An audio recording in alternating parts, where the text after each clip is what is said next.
ভোর খোলো সবে দোর, ঘুমাই আর ভাই থেকো না। ওই দেখো চেয়ে পূব আকাশ ছেয়ে, দিনমণি উদিছে আলো না। পাখিরা সকলে উঠে দলে দলে, করিছে ঈশ্বরে বন্দনা। আছেন ভগবান, তুমি তারি দান, এ কথাটি কভু যেন ভুলো না। রোগ শোক ব্যাধি যারা দূরে পালাবে তারা, আনন্দে করো তারি ভজনা। হলো নিশিভোর হলো বেদর, ঘুমাই আর ভাই থেকো না।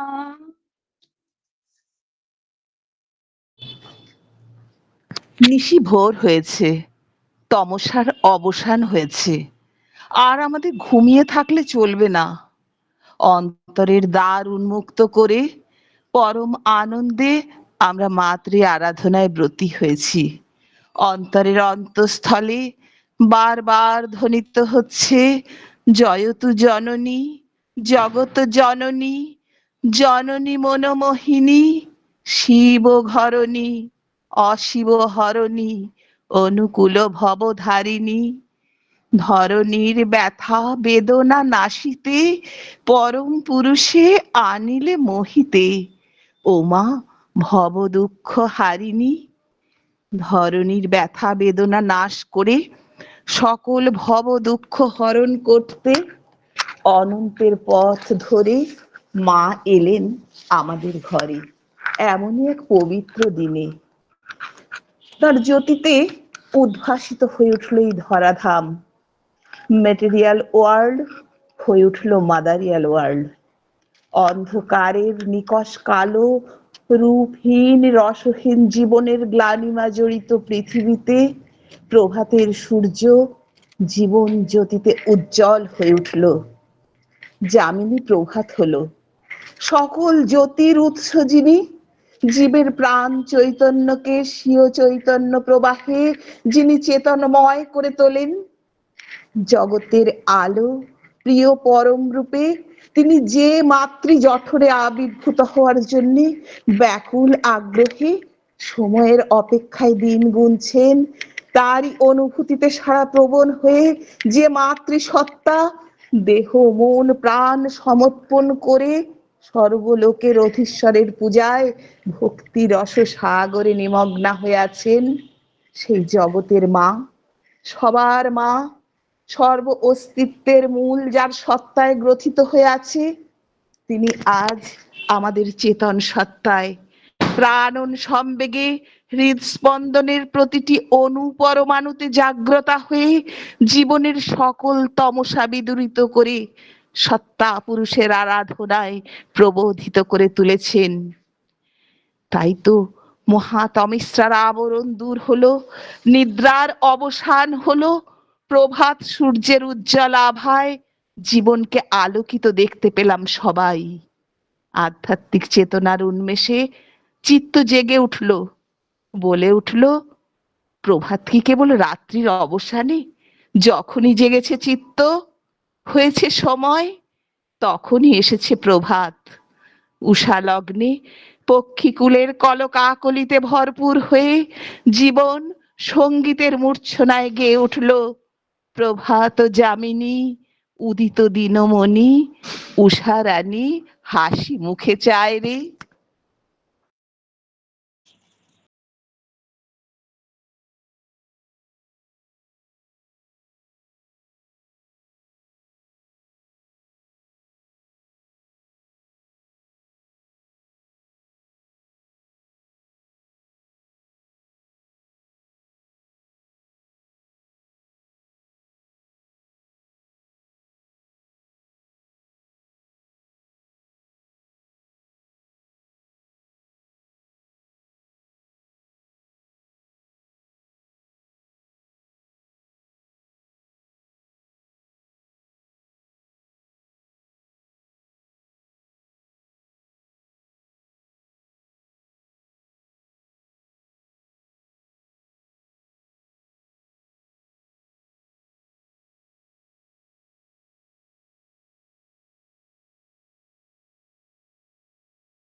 তুলসী কাননে নবীন বৃন্দাবনে তুলসী কাননে ভ্রমরে রাধা স্বামী গায় রে ভ্রমরে রাধা স্বামী গায় রে প্রভাত যামিনী উদিত দিনমণি উষারানী হাসি মুখে চায় রে শেষে মধুর গান বাঁশিতে তুলে দান শেষে মধুর গান বাঁশিতে তুলে দান আপনি যে রাধা স্বামী গায় রে আপনি যে রাধা স্বামী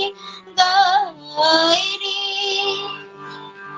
যে নামে নন্দের কানু সেধেছিল মোহন বেনু যে নামে নন্দের কানু সেধেছিল মোহন বেনু সেই রাধা রাধা নাম গৌরী সেই রাধা রাধা নাম গৌরী প্রভাত যামিনী উদিত দিনমণি উষারানী হাসি মুখে চায় রে আজি মধু জাগরণ শোনো সবে নরগান আজি মধু জাগরণ শুনে সবে নরগান জয় জয় রাধা স্বামী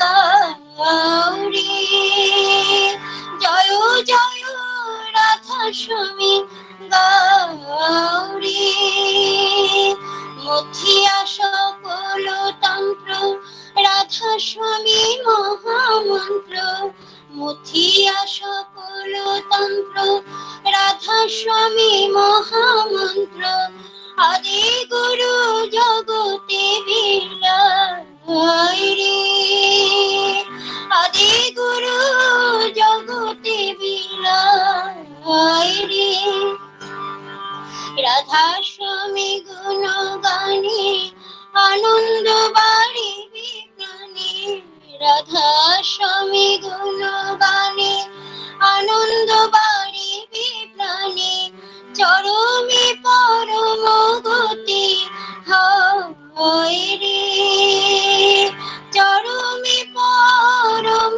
গতি হয় রে রোগ শোক ব্যাধি যারা দূরে পালাবে তারা রোগ শোক ব্যাধি যারা দূরে পালাবে তারা আনন্দে রাধা স্বামী গৌরী মনে আনন্দে রাধা স্বামী গৌরী রোগ শোক ব্যাধি যারা দূরে পালাবে তারা রোগ শোক ব্যাধি যারা দূরে পালাবে তারা আনন্দে রাধা স্বামী গৌরী আনন্দে রাধা স্বামী গৌরী প্রভাত যামিনী উদিত দিনমণি উষারানী হাসি মুখে চায় রে জয় রাধা স্বামী জয় রাধা স্বামী জয় রাধা স্বামী জয় রাধা স্বামী জয় জয় রাধা স্বামী গৌরী জয় জয় রাধা স্বামী গৌরী জয় রাধা স্বামী জয় রাধা স্বামী জয় রাধা স্বামী জয় রাধা স্বামী জয় জয় রাধা স্বামী গৌরী জয় জয় রাধা রাধা স্বামী গৌরী, জয় রাধা স্বামী, জয় রাধা স্বামী, জয় রাধা স্বামী, জয় রাধা স্বামী, জয় জয় রাধা স্বামী গৌরী, জয় জয় রাধা স্বামী গৌরী, জয় রাধা স্বামী, জয় রাধা স্বামী, জয় রাধা স্বামী, জয় রাধা স্বামী, জয় জয় রাধা স্বামী গৌরী, জয় জয় রাধা স্বামী গৌরী, জয় জয় রাধা স্বামী গৌরী। প্রভাত যামিনী উদিত দিনমণি, উষারাণী হাসি মুখে চাই রে। প্রভাত যামিনী উদিত দিনমণি, উষারাণী হাসি মুখে চাই রে।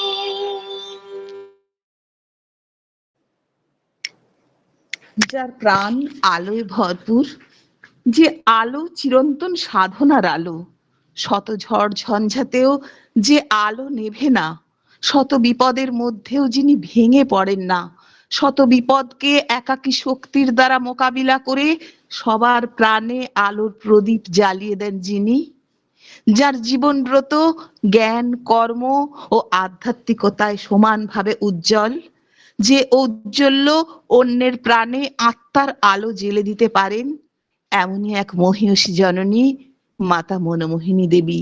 শ্রদ্ধা ভক্তি দয়া মায়া ত্যাগ নিষ্ঠা ও পাতিব্রত্যের মূর্ত প্রতীক জননী দেবী এই ধরাধামে আবির্ভূতা হয়েছিলেন 1277 সালের 18ই জ্যৈষ্ঠ।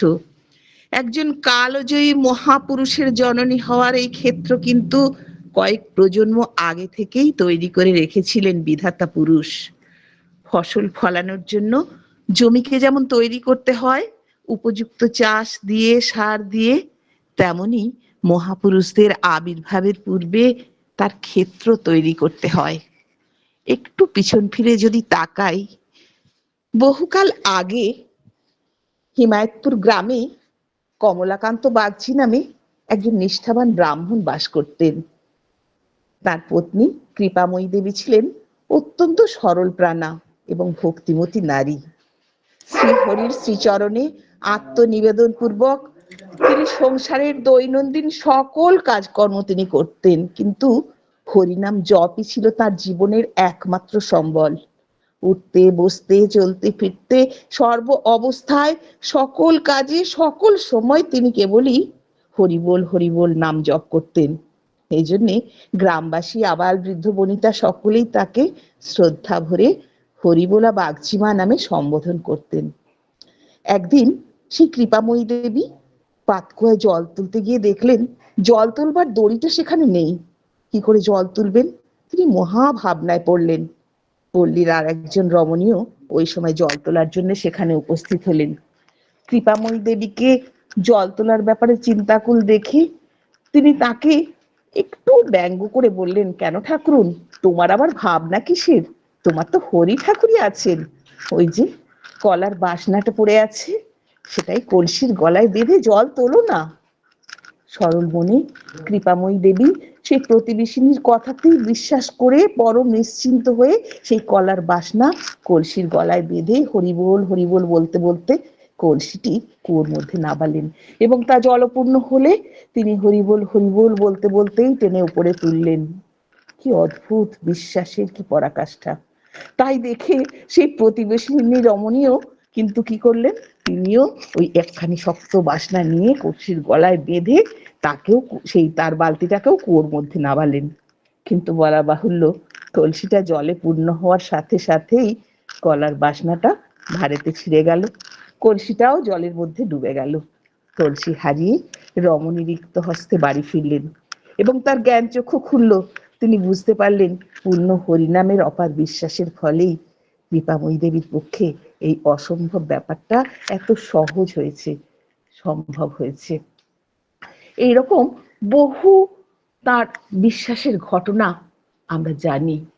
আর এই ইষ্টপ্রাণা, সরলমতি, ভক্তিপ্রাণা কৃপাময়ী দেবী এবং কমলাকান্ত বাগচি, তারা যেমনই নিষ্ঠাবান এবং ইষ্টপ্রাণ ছিলেন, কৃপাময়ী দেবীর গর্ভে 4টি সন্তানের জন্ম হয়েছিল। তার চতুর্থ কন্যা ছিলেন কৃষ্ণ সুন্দরী দেবী।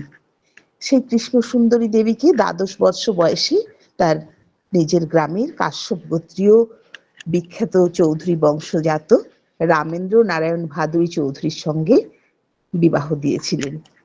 কৃষ্ণ সুন্দরী দেবী এবং রামেন্দ্র নারায়ণ, তাদেরও 6টি মোট 3 পুত্র এবং 3 কন্যার জন্ম হয়। মাতা মনমোহিনী দেবীও ছিলেন এই দম্পতির চতুর্থ সন্তান এবং ছোট্টবেলা থেকেই রামেন্দ্র নারায়ণ তাকে অত্যন্ত স্নেহ করতেন। কন্যাকে নানাভাবে বসন ভূষণে সজ্জিত করতেন, তাকে জ্ঞান, ভক্তি, কর্ম সব বিষয়ে সুশিক্ষিত করার জন্য তিনি অশেষ যত্নবান ছিলেন, যাতে শিশুকাল থেকেই বালিকার তরুণ মনে শ্রদ্ধা, ভক্তি, দয়া, মায়া, ত্যাগ, নিষ্ঠা এই সদ্গুণগুলো বিকশিত হতে পারে। তিনি প্রাণপণ চেষ্টা করতেন। একবার ছোট্টবেলায় মাতা মনমোহিনী দেবী তার পিতাকে জিজ্ঞেস করেছিলেন, বাবা, কি কি সদ্গুণ থাকলে মানুষ বড় হতে পারে? অত্যন্ত আদরের শিশুকন্যার মুখে এই কথা শুনে বাবা অত্যন্ত প্রীত হয়েছিলেন। বললেন, মা, যারা সত্য কথা বলে, পরের দ্রব্যে লোভ করে না, গুরুজনদের কথা মতো চলে, দরিদ্রের সেবা করে, ভগবানকে ভালোবাসে, ভক্তি করে, তাদেরই লোকে বড় বলে পুজো করে। ঈশ্বরও তাদের উপর সন্তুষ্ট থাকেন। এই সদ্গুণগুলো বাবার কথা শোনার পর থেকে তার নিজের অধ্যাবসায়ের দ্বারা তিনি তার চরিত্রে বিকশিত করেছিলেন এবং সেটাই তাকে পরবর্তী জীবনে মহিষী করে তুলেছিল। মনমোহিনী দেবীর তার যে জীবনে তার দিদিমা কৃপাময়ী দেবীর জ্বলন্ত ইষ্টনিষ্ঠা অত্যন্ত বেশি প্রভাব বিস্তার করেছিল। দিদিমার ঠাকুর পুজোর সময় তিনি ফুল তুলে আনতেন এবং তিনি সকালবেলা ঘুম থেকে উঠেই তার বাবার কাছে চলে যেতেন। বাবা তাকে অত্যন্ত যত্নের সঙ্গে লেখাপড়া শেখাতেন, নানা বিষয়ে তার যাতে জ্ঞান লাভ হয় সেজন্য বাবা তাকে যথেষ্ট পরিশ্রম করতেন। সেই বালিকার স্বভাবকে সুন্দর করে তোলার জন্য, সর্বাঙ্গ সুন্দর করে তোলার জন্য তার নিষ্ঠাবতী মাতা কৃষ্ণ সুন্দরীও তারও যত্ন এবং অধ্যাবসায়ের অন্ত ছিল না। এরকম করেই মনমোহিনী দেবীর জীবনে তার আদর্শপ্রাণ পিতা, নিষ্ঠাবতী মাতা এবং ভক্তিমতী দিদিমার নিয়ত সস্নেহ সেবা যত্ন তাকে সৎ শিক্ষায় শিক্ষিত করেছিল এবং জীবনের শুরু থেকেই তিনি অত্যন্ত সংযমী, কর্মকুশলী আর ধর্মানুরাগিনী হয়ে উঠেছিলেন। ছোট্টবেলা থেকেই তিনি ধীর, স্থির, শান্ত এবং উদার প্রকৃতির ছিলেন। সতী, সাবিত্রী, দময়ন্তী, সীতা এই সমস্ত প্রাতঃস্মরণীয় নারীদের জীবন কাহিনী শুনে তিনি পুলকিত হতেন। তিনি রামায়ণ গান শুনতেন, কীর্তন, ভাগবত এ সমস্ত শুনতে শুনতে তার চিত্ত ভক্তি রসে আপ্লুত হয়ে উঠত। তার পিতা রামেন্দ্র নারায়ণ প্রত্যেক দিন ভক্তি সহকারে গৃহদেবতার পুজো করতেন। বালিকা মনমোহিনীও সেই সময় তার ছোট ভাই লোহাকে সঙ্গে নিয়ে ঠাকুর ঘরে গিয়ে চুপচাপ বসে থাকতেন। বালিকা বয়সে জ্ঞান উন্মেষের সঙ্গে সঙ্গে তার পিতৃদেব, তার দিদিমাকে ঠাকুরের পুজো কর্মে তার সব সময় নিরত থাকতে দেখে বালিকার মনেও এক ভক্তি রস সব সময় তাকে ভক্তি রসে আপ্লুত করে রাখত। যত দিন যেতে লাগলো, বাবা ও দিদিমার মতো প্রাণের আকাঙ্ক্ষা মিটিয়ে তিনি গৃহদেবতার নিত্য পূজা নিজে সম্পন্ন করবার জন্য অত্যন্ত অস্থির হয়ে উঠলেন। তিনি বারবার তার বাবাকে ব্যস্ত করতে লাগলেন, ও বাবা, আমিও ঠাকুরের পুজো করব, আমিও গৃহদেবতার পুজো করব। কিন্তু শ্রী বিগ্রহের পুজো সে যে বালিকার দ্বারা হবে না এবং নাবালিকা কন্যাকে যে সে অধিকার দেওয়া যায় না, তাই কিন্তু শিশু মনের এই যে উদগ্র বাসনা, তিনি কি করবেন ভেবে পেলেন না। শেষকালে উপায়ন্তর না দেখে তিনি মেয়েকে কাছে ডেকে বললেন, মা, আমি বলি কি, তুমি এক কাজ করো, তুমি ঠাকুর ঘরে গিয়ে বিগ্রহের সামনে বসে তার চরণে মন্ত্রে পাওয়ার জন্য মনে মনে প্রার্থনা করতে থাকো।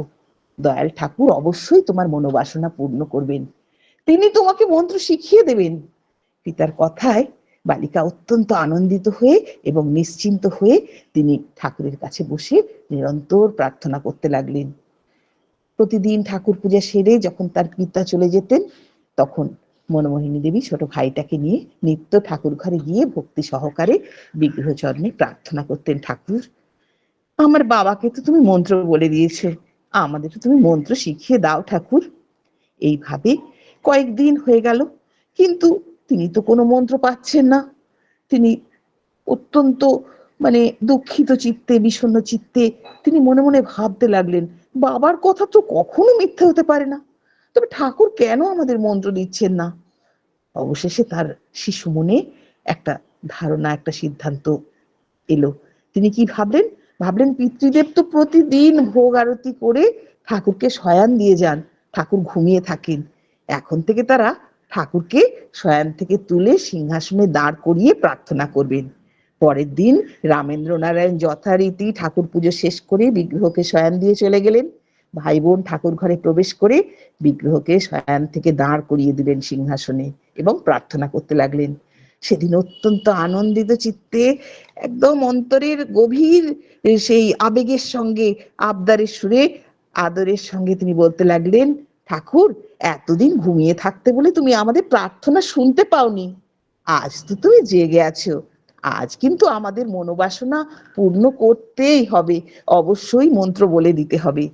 সরলমতি বালিকা ভক্তি ভরে আকুল কণ্ঠে বিগ্রহের চরণে তার এই অন্তরের আকুল প্রার্থনা নিবেদন করছেন আর অঝরে অশ্রু বর্ষণ করছেন।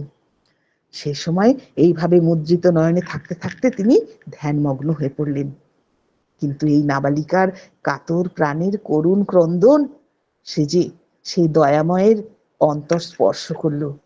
মনমোহিনী দেবী ধ্যানস্থ অবস্থায় দেখতে পেলেন ঠাকুর ঘরখানা অতি উজ্জ্বল আলোকে উদ্ভাসিত হয়ে উঠেছে।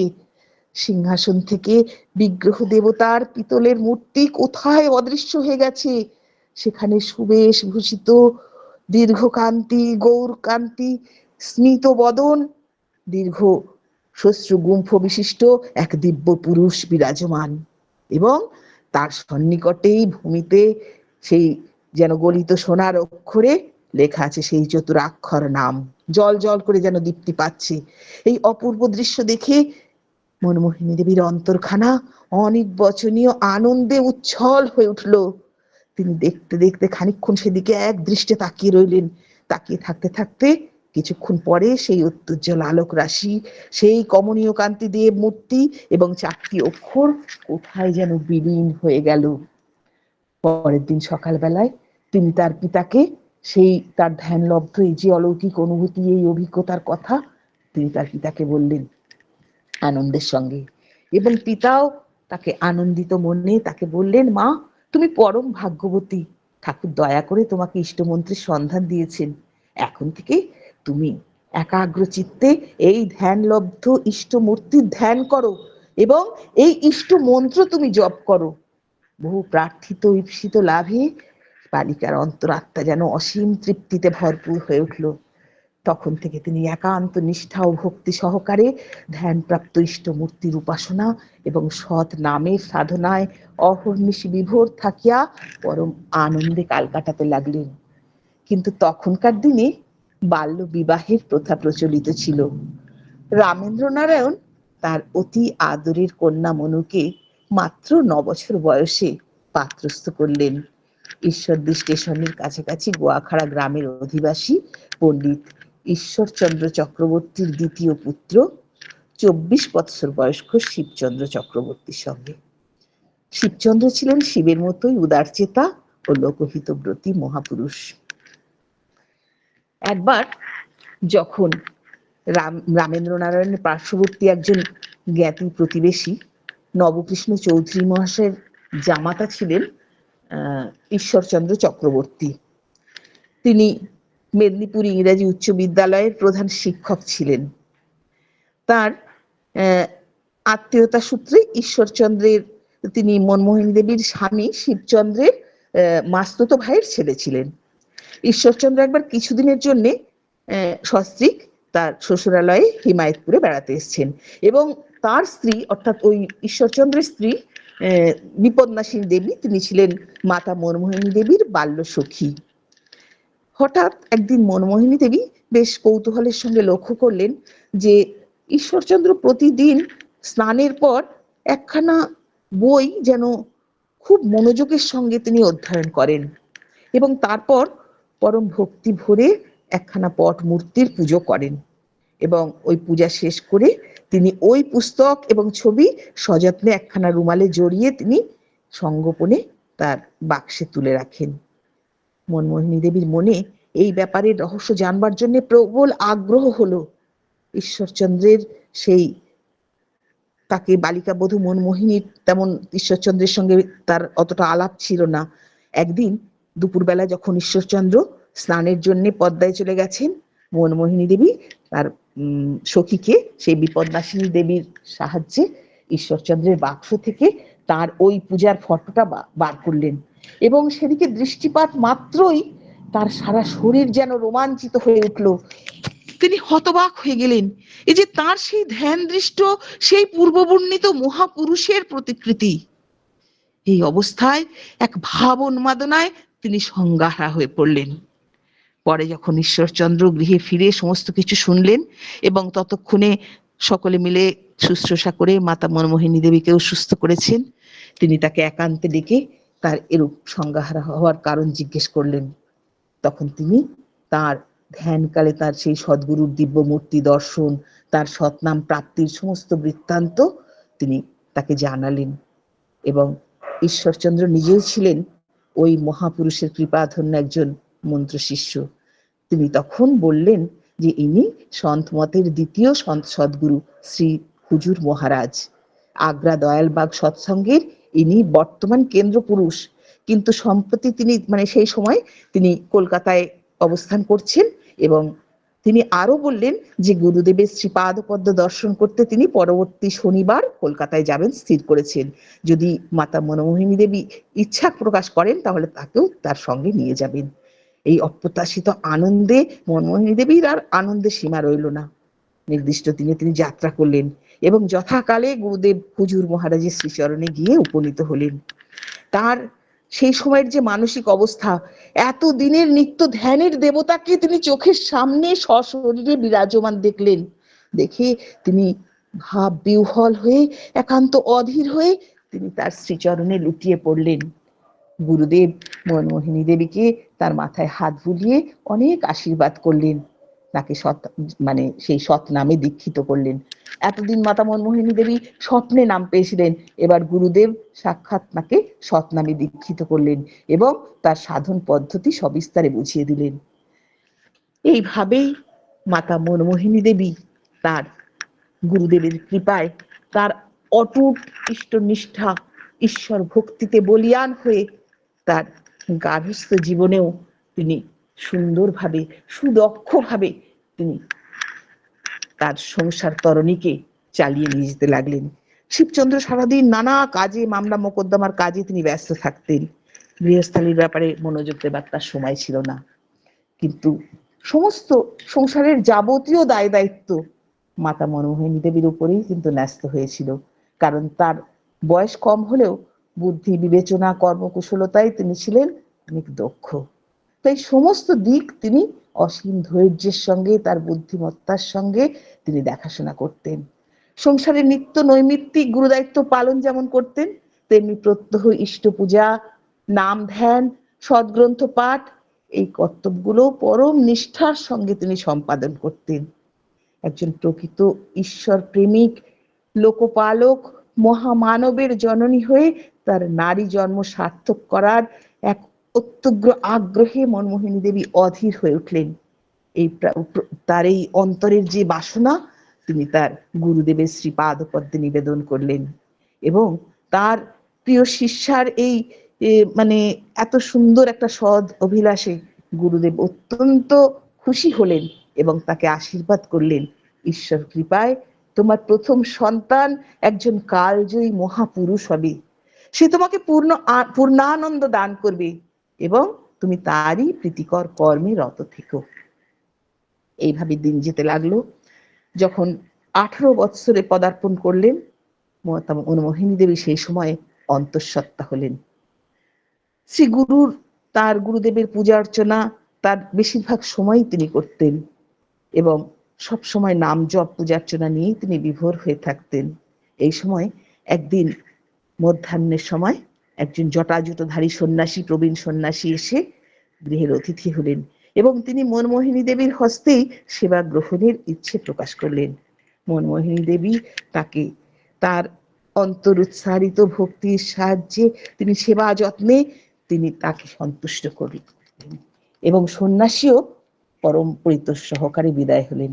যাত্রাকালে তিনি বললেন, এই বাড়ির একমাত্র পুত্রের মৃত্যু হবে এবং এমন একজন শক্তিমান মহাপুরুষ জন্মগ্রহণ করবেন যিনি নিজ চরিত্র বলে বহু লোকের অধীশ্বর হবেন এবং জগতের প্রভূত কল্যাণ সাধন করবেন। এই সন্ন্যাসীর ভবিষ্যৎ বাণীকে সত্যি করেই শ্রী শ্রী ঠাকুর জন্ম নিলেন। কিন্তু মাতা মনমোহিনী দেবী তিনি সংসার জীবনে প্রবেশ করার অল্পদিন পরেই, তার বিবাহের 4 বছর পরেই তার পিতৃবিয়োগ হলো। হঠাৎই শিবচন্দ্র চক্রবর্তী অর্থাৎ মনমোহিনী দেবীর স্বামী, তিনি অত্যন্ত কঠিন রোগে আক্রান্ত হয়ে পড়লেন। তিনি দীর্ঘ 6 বছর কাল শয্যাগত ছিলেন। সংসার চালানো অত্যন্ত কঠিন হয়ে উঠল। কিন্তু গুরুর কৃপায় তার যে অটল আত্মবিশ্বাস, তার অটুট ধৈর্য, ত্যাগ এবং অসাধারণ বুদ্ধিমত্তা, তার ফলে তিনি এই মহা সংকটের মধ্যেও তার সেই নিমজ্জমান সংসার তরণীকে তিনি রক্ষা করে গেলেন। তিনি কোনো সমস্ত সময় তিনি গৃহস্থালির কোনো কাজে তিনি কোনো ত্রুটি ঘটতে দিতেন না। গুরুদেবের প্রতি তার ছিল জ্বলন্ত বিশ্বাস। তাই তো তিনি সেই শক্তিতে বলীয়ান ছিলেন। নিত্য নতুন উপায় উদ্ভাবন করে পরিবেশের অন্ন বস্ত্রের ব্যবস্থা, স্বামীর চিকিৎসা, সন্তানদের শিক্ষা, বিষয় সম্পত্তির সংরক্ষণ, পূজা পার্বণ, আত্মীয় স্বজনের সঙ্গে আচার আচরণ, দিন দুঃখীর সেবা সাহায্য, অতিথি সৎকার, সমস্ত কর্ম তিনি অস্খলিত নিষ্ঠা এবং নৈপুণ্যের সঙ্গে নিষ্পাদন করতেন এবং এর সঙ্গে সঙ্গে তিনি স্বামী সেবাতেও তৎপর হয়ে থাকতেন। এই মহা দুঃসময়ে তার শিশুপুত্র অনুকূল চন্দ্র, তিনি তো ছোট থেকেই ছিলেন মাতৃভক্ত। তার কাছে মা সংসারের এই কষ্টের কথা গোপন করার চেষ্টা করলেও তিনি সব সময় মাকে সাহায্য করতেন। তিনি সেই এই ক্ষুদ্র শিশু, তিনি প্রায় 3 মাইল পথ হেঁটে এবং খেয়া নৌকায় ইছামতি নদী পার হয়ে পাবনায় যেতেন তার পিতার জন্য ওষুধ আনতে। তিনি মাকে সাহস দিয়ে বলতেন, মা যখন মুড়ি ভাজতেন বালক তার কাছে বসে বলতেন, মা তুই খুব মুড়ি ভাজবি আর আমি বেচবো, দেখিস তখন তোর কত টাকা হবে। মনমোহিনী দেবী তখন কিভাবে যে সংসার যাত্রা নির্বাহ করতেন, কতখানি কষ্ট ওর মধ্যে দিয়ে, তারই পরিচয় আমরা পাই পরবর্তীকালে শ্রী শ্রী ঠাকুরের কথিত একটা উক্তিতে। তিনি বাল্য স্মৃতি আলোচনা প্রসঙ্গে একদিন বলেছেন, বেলা দুপুর গড়িয়ে গেল, তখনও রান্না বাড়ার কোনো আয়োজন নেই। আমরা তো ক্ষুধায় কাতর। মায়ের মুখে গল্প শুনতে শুনতে কখন যে ঘুমিয়ে পড়েছি মনেও নেই। যখন ঘুম ভাঙলো তখন দেখি মা কোথা থেকে খুদ জোগাড় করে তাই রেঁধে ফ্যান শুদ্ধ ভাত থালায় করে আমাদের খেতে দিয়েছেন। কি মিষ্টি যে লাগতো কি বলবো, মার যেন সবই মিষ্টি।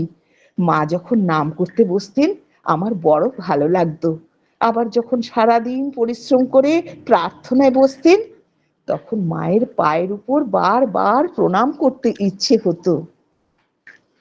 এই তো হচ্ছেন মহিয়সী মা। তিনি সংসারের সমস্ত কাজ, রন্ধন, পরিবেশন, গৃহলেপন, বাসন কোসন, বস্ত্র ধৌতকরণ, গৃহের সমস্ত কিছু সুসজ্জিত রাখা, তার আসবাবপত্র সুবিন্যস্ত রাখা, সমস্ত কিছু পরিষ্কার পরিচ্ছন্ন রাখা, সেবা শুশ্রূষা, পরিবারবর্গের স্বস্তি বিধান, অতিথি অভ্যাগতের সেবা যত্ন এবং স্বল্প ব্যয়ে শৃঙ্খলার সঙ্গে সংসারের সমস্ত পরিচালন, তার গৃহস্থালীর যাবতীয় কর্তব্য সম্পাদন, সমস্ত কিছুতে তিনি ছিলেন দক্ষ এবং অন্যান্য নারীরাও যাতে সুগৃহিণী হয়ে উঠতে পারে সেই জন্য মনমোহিনী দেবী তার সারা জীবন ব্যাপী তিনি সচেষ্ট ছিলেন। বাড়ির রান্নাঘর এবং ঠাকুর ঘরের সুচিতা এবং সৌন্দর্য রক্ষার দিকে সব সময় তিনি নজর রাখতেন এবং নিজের পারিপার্শ্বিক সকল পরিবারের বধূ এবং মেয়েদের তিনি বিশেষভাবে উৎসাহ দিতেন। অনেক সময় তিনি বলতেন, কোন গৃহস্থ বাড়ির ঠাকুর ঘর আর রান্নাঘরই হলো সেই সংসারের আভ্যন্তরীণ অবস্থার প্রতিচ্ছবি। ঠাকুর ঘর দেখলেই বোঝা যায় বাড়ির লোকেরা যথারীতি শ্রদ্ধার সঙ্গে নাম ধ্যান করে কিনা, তারা সুখে শান্তিতে কি দুঃখ কষ্টে আছে। তেমনি গৃহস্থের রান্নাঘরও বলে দেয় যে পরিবারে লক্ষ্মীশ্রী বিরাজ করে কিনা, গৃহিণীদের সুরুচি ও সুচিতা জ্ঞান কতখানি এবং তারা কেমন স্বাস্থ্যবতী, কেমন নিষ্ঠাবতী। এইভাবে মাতা মনমোহিনী দেবী প্রত্যেক রমণীকে উৎসাহিত করতেন। নিয়ত গুরুদেবের মূর্তি ধ্যান করতেন, তার পূর্ণ নাম কীর্তন করতেন, তার পুতচরিত কথন এবং তার পবিত্র সান্নিধ্য সম্যক তার প্রভাবে তার যে মনমোহিনী দেবী, তিনি তার একজন বিশেষ অন্তরঙ্গ অনুরাগী ভক্ত হয়ে উঠলেন। তিনি সেই গুরুদেবের কাছে যখন তার ইচ্ছের কথা যখন নিবেদন করেছিলেন এবং তার সঙ্গে তিনি এটাও বলেছিলেন দুঃখ করে যে বাবা, আমি তো থাকি বাংলার সেই সুদূর এক নিরালা গণ্ড গ্রামে, সেখানে একটিও গুরু ভাই নেই যে সৎসঙ্গ করব। কিন্তু গুরুদেব সেদিন স্মিত হাস্যে তাকে বলেছিলেন, বেটি দুঃখ করিস না, তোর এমন দিন আসছে যে সৎসঙ্গীতে তোর বাড়ি ভরে যাবে। গুরুদেবের আশীর্বাদ তার ফলে গিয়েছিল।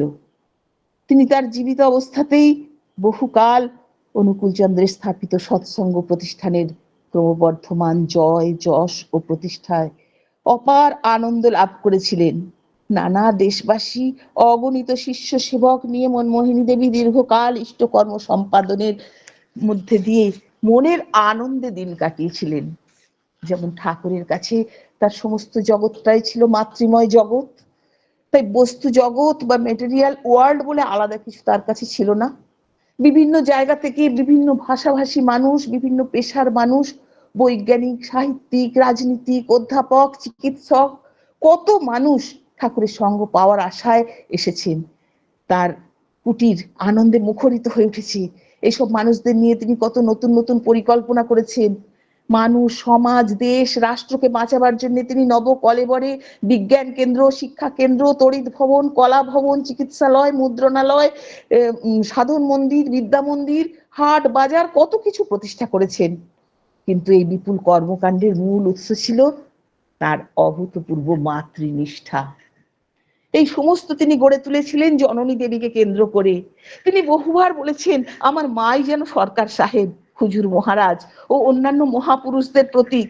মাই আমার আদর্শ, মাই আমার জীবত্ব। যা কিছু আমি করি শুধু মাকে খুশি করার জন্য করি। মনে হয় মা ছাড়া এক মুহূর্ত বাঁচতে পারবো না। মাকে কেন্দ্র করে যে প্রতিষ্ঠান তিনি গড়ে তুলেছিলেন, 1925 খ্রিস্টাব্দে সেটি সৎসঙ্গ নামে রেজিস্ট্রিকৃত হয়েছিল। তার প্রথম সভানেত্রী ছিলেন মাতা মনমোহিনী দেবী। এইভাবেই যেমন মাতা মনমোহিনী দেবী সকলের মা, তিনি জগতের মা। শ্রী শ্রী ঠাকুর এবং তার সৎসঙ্গ, এই দুটোই ছিল তার ইহজীবনের একমাত্র সম্পদ। ঠাকুর যেমন জীবনে মা ছাড়া অন্য কিছু বুঝতেন না, জননী দেবীও গুরুকে আত্মনিবেদনের পর থেকেই ছিল তার গুরুমুখী জীবন। প্রথম জীবনে স্বামী আর পরবর্তী জীবনে ঠাকুরই ছিলেন তার জীবনের শেষ কথা। তিনি মা যিনি বুঝেছিলেন পুত্রের ভগবৎ সত্তা, কিন্তু তিনি তা প্রকাশ করেননি। একটা ঘটনা আমরা জানতে পারি সতীশ গোস্বামীর তার আত্মজীবনী থেকে। সতীশ গোস্বামীদা ধ্যান করতেন ঠাকুর ঠাকুর ঘরের সেই বারান্দায় বসে। ঠাকুর যখন মানে সব সময় তিনি ধ্যান করতেন, ঠাকুর খাচ্ছেন কি ঠাকুর ঘুমোচ্ছেন কি ঠাকুর বিশ্রাম নিচ্ছেন, তিনি ধ্যান করছেন। এরকম ভাবে একবার তিনি ধ্যানমগ্ন রয়েছেন, হঠাৎ তিনি দেখতে পেলেন যে একজন বিধবা মহিলা যেন আস্তে আস্তে ঠাকুর ঘর থেকে বেরিয়ে চলে যাচ্ছেন। সতীশচন্দ্র অত্যন্ত বিস্মিত হলেন। রাত প্রায় 2টো বাজে। তিনি উঠে সঙ্গে সঙ্গে তিনি তার পেছন পেছন চলতে লাগলেন এবং কিছু দূর যাওয়ার পর মানে ওই মহিলাটিও চলে যাচ্ছেন, তিনিও পেছন পেছন যাচ্ছেন, বলছেন মা দাঁড়ান, মা দাঁড়ান।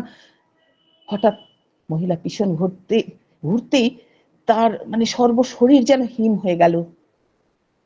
তিনি দেখছেন মাতা মনমোহিনী দেবী, কিন্তু তার আগেই মানে এটা আমি ঠাকুরের ওই ভগবত সত্তাটা যেহেতু তিনি উপলব্ধি করেছিলেন, সেই প্রসঙ্গে আমার এই কথাটা মনে পড়ে গেল যে তখন সতীশচন্দ্র বলছেন, মা আপনাকে তো আমি এই 3 মাস আগে নিজে কাঁধে করে নিয়ে গিয়ে শ্মশানে দাহ করেছিলাম, তাহলে আপনি আবার কেন এসেছেন মা? তখন মা বলছেন, আমার পুত্র অনুকূলকে আমি শুধু আমার পুত্র রূপেই দেখেছি, তার ভগবত সত্তা আমি কোনোদিন মানে বুঝেও কোনোদিন প্রকাশ করিনি, তাকে আমি স্বীকৃতি দিইনি, তাকে আমি আমি তার জন্ম দিয়েছি, সেই গর্বে আমি গর্বিনী ছিলাম, তাই আজ আমি এসে তাকে একটা প্রণাম করে গেলাম। অর্থাৎ তার মাতৃসত্তা যে পুত্রের ভগবত সত্তা সম্পর্কে তিনি সবটা বুঝেছিলেন, তাই তো মানে তিনি জীবদ্দশায়ও যখন সেই একবার গুরুপ্রসাদী দেবীর সারা দেহ বসন্তে মানে বসন্ত রোগে তিনি আক্রান্ত হয়েছিলেন, হঠাৎ তিনি ঠাকুরের কাছে এসে সেই সময় সেই 1/1 শ্রী হরিতকী বাগাল লেনে তারা অবস্থান করছেন, শ্রী ঠাকুর তার 2 ভ্রাতা এবং গুরুপ্রসাদী দেবী সমেত মাতা মনমোহিনী দেবী সেখানে অবস্থান করছেন। সেই সময় মাতা শ্রী শ্রী ঠাকুরের কাছে এসে বললেন, বাবা আমার প্রসাদীকে তুই বাঁচা। ঠাকুর বললেন, প্রসাদী ভালো হয়ে যাবে মা। মা চলে গেলেন। পরের দিন থেকে গুরুপ্রসাদী দেবী সুস্থ হতে লাগলেন, কিন্তু ঠাকুরের সর্বাঙ্গ সেই বসন্তের ইয়েতে ভর্তি হয়ে গেল, তার রোগে দেখা গেল মানে গুটিতে ভর্তি হয়ে গেল। তো এইভাবে ঠাকুরের ভগবত সত্তা বারবার তিনি উপলব্ধি করেছেন। আর মাতা মনমোহিনী দেবী প্রথম থেকেই এই যে ঠাকুরের প্রতিষ্ঠিত যে সৎসঙ্গ আশ্রম, এটা যেন তার জীবনের শ্রেষ্ঠ সম্পদ ছিল। প্রথম দিকে যখন শিষ্য সংখ্যা বেশি ছিল না, যারা আশ্রমে যাতায়াত করতেন, জননী দেবীর হেসেলে তখন জননী দেবী নিজে তাদের জন্য অন্ন ব্যঞ্জন প্রস্তুত করে তাদের স্বহস্তে পরিবেশন করতেন। কিন্তু শিষ্য সংখ্যা যখন আস্তে আস্তে বৃদ্ধি পেতে লাগলো, প্রথম প্রথম তিনি সেই একটা বড় গামলায় করে ডাল ভাত তরকারি একসঙ্গে মেখে তার প্রিয় সন্তানদের একদলা একদলা করে দিতেন। কিন্তু সেই মায়ের দেওয়া সেই অমৃত সম সেই মহাপ্রসাদ সকলে অসীম শ্রদ্ধা সহকারে গ্রহণ করতেন, যে সেই অল্প আহারেই তাদের যেন উদরপূর্তি হয়ে যেত। শিষ্য সংখ্যা যখন আস্তে আস্তে বেড়ে যেতে লাগলো, অনেকেই তখন আশ্রমে এসে তখন মানে বাস করতে লাগলেন। জননী দেবী তার নিজের পরিবারবর্গ, আশ্রমিক এবং আগন্তুক অভ্যাগতদের আহারাদির সুব্যবস্থার জন্য আনন্দবাজার নামে সেই সাধারণ ভোজনাগারের প্রতিষ্ঠা করলেন। এই আনন্দবাজারের জন্য জননী দেবী সারা জীবন প্রাণপাত কঠোর পরিশ্রম করে গেছেন। তাই তো আজও কত লক্ষ লক্ষ মানুষ এই আনন্দবাজারের প্রসাদ গ্রহণ করে তারা ধন্য হচ্ছে। শুধু আশ্রমবাসীদের মঙ্গল বিধানই তার মানে একমাত্র কর্তব্য ছিল না। তিনি খুব স্বল্প ঘুমোতেন এবং সব সময় তিনি সারা আশ্রম পর্যবেক্ষণ করতেন, কার কন্যার বিবাহ হচ্ছে না, কার মানে কে অসুস্থ হয়ে রয়েছে, তিনি তাদের সেবা শুশ্রূষা দিয়ে তার যথোপযুক্ত সাহায্য দিয়ে তাদের সমস্ত সমস্যার তিনি নিরসন করতেন। আবার আশ্রম কর্মীরা যদি কোনো সময় কোনো অন্যায় করতেন, তখনও তিনি সেই অন্যায়কারীকে তার ত্রুটি সম্বন্ধে সচেতন করে স্নেহের সঙ্গে শাসন করতেন। একবার সেই যোগেন্দ্রনাথ হালদার দা তার একটা ঘটনার কথা মনে পড়ে। তিনি সেই রেঙ্গুন গভর্নমেন্ট হাই স্কুলের সহকারী প্রধান শিক্ষক ছিলেন। একবার মাতা মনমোহিনী দেবীকে না বলে তিনি তার কাঁঠাল গাছ থেকে একটা এঁচড় পাড়ছিলেন। যখন এই খবর মায়ের কাছে গিয়ে পৌঁছলো, তখন মা সঙ্গে সঙ্গে তাকে ডেকে অত্যন্ত ভৎসনা করলেন এবং তার গালে 2-3টে মৃদু আঘাতও করেছিলেন। তার অভিমানী মন সেই মায়ের প্রতি যেন বিরূপ হয়ে গেল।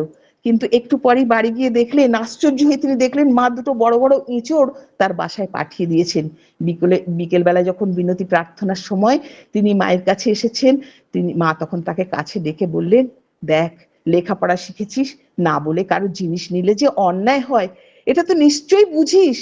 তোরা যদি এরকম করিস, তোর দেখা দেখি সবাই তো তা করবে, তার পরিণাম কি হবে ভেবে দেখেছিস? এই জন্যই আজ তোকে শাসন করেছি। 2টো এঁচড় তোর বাসায় পাঠিয়েছি, পেয়েছিস তো? আর যদি কখনো খেতে ইচ্ছে করে আমায় বলবি। এই মায়ের আশীর্বাদ ধারায় স্নাত হয়ে তিনি ধন্য হলেন। কি সুন্দর! তিনি একদিকে বজ্রের মতো কঠোর, আবার অন্যদিকে কুসুমের মতো কোমল ছিল তার অন্তরটা। কেউ অসুস্থ হলে মা তার জন্য যেন তার মানে 2 নয়নে তিনি অশ্রু ঝরে পড়তো। কিভাবে তাকে সুস্থ করে তুলবেন। একদিন সেই যোগেন্দ্রনাথ হালদারদাই বলছেন, চৈত্র মাসের শেষ দিন, তখন বেলা 1টা কিংবা 2টো হবে, রোদের প্রখর তাপে সেই বিরাট পদ্মা তট তখন আগুনের মতন উত্তপ্ত হয়ে গেছে।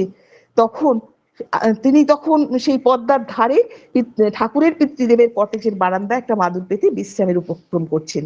এমন সময় মা এসে তাকে সেখানে শুতে নিষেধ করলেন। তখন তিনি কি করলেন, সেখান থেকে সেই শরৎচন্দ্র সেনের গৃহের মধ্যে চলে গেলেন। মায়ের উপর ভীষণ অভিমান হলো এবং পরের দিন পয়লা বৈশাখ তিনি ঠাকুরকে প্রণাম করেছেন। মা সকলে মাকে প্রণাম করতে যাচ্ছে, কিন্তু তিনি একটু দূরে দূরে সরে আছেন। মা সকলকে রসগোল্লা বিতরণ করছেন, কিন্তু তিনি যেন একটু তাকে এড়িয়ে চলছেন। মা তাকে ডেকে পাঠালেন, তার হাতে দুহাত ভরে তাকে রসগোল্লা দিলেন। লজ্জায় অনুশোচনায় 2 চোখ দিয়ে তার অশ্রু গড়িয়ে পড়তে লাগলো। মা সব লক্ষ্য করে বললেন, দুষ্টু ছেলে, মায়ের উপর অভিমান করা কি ভালো? ওই দেখ, বারান্দায় আজ সকালে গ্রহাচার্য এসে পুজো অর্চনা করে গেছেন। প্রত্যেক ব্রত বা পুজোর আগে যেমন ব্রতচারীর সংযম পালন করতে হয়, তেমনি যে জায়গায় পুজো পার্বণ করার জন্য নির্দিষ্ট আছে সেই জায়গারও শুচিতা রক্ষা করা উচিত। তাই তো কাল তোকে ওখানে শুতে দিইনি, বুঝেছিস?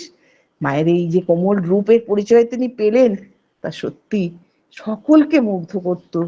কিভাবে একবার আশ্রমবাসীদের খাওয়া না হলে মা খেতেন না। একবার পঞ্চানন সরকারদা সারাদিন তার কর্মের জন্য তিনি ব্যস্ত ছিলেন। সারাদিন পর যখন তিনি আশ্রমে ফিরলেন, সকলে বললেন, আপনি সারাদিন কোথায় ছিলেন? তিনি বললেন, একটু কাজে আটকে গিয়েছিলাম। তাতে কি হয়েছে? বললেন, মা যে অভুক্ত আছেন। পঞ্চাননদা তাড়াতাড়ি মায়ের কাছে গেলেন, গিয়ে দেখলেন মা সেই ভাতের থালা নিয়ে বসে আছেন। এইভাবে সব সময় সকলের প্রতি মায়ের ছিল কি অপরিসীম তার দৃষ্টি। তিনি তার দয়া, মমতা, সহ্য, ধৈর্য, শাসন, সোহাগ সবকিছু নিয়ে তিনি যেন এক মোহনীয় চরিত্র।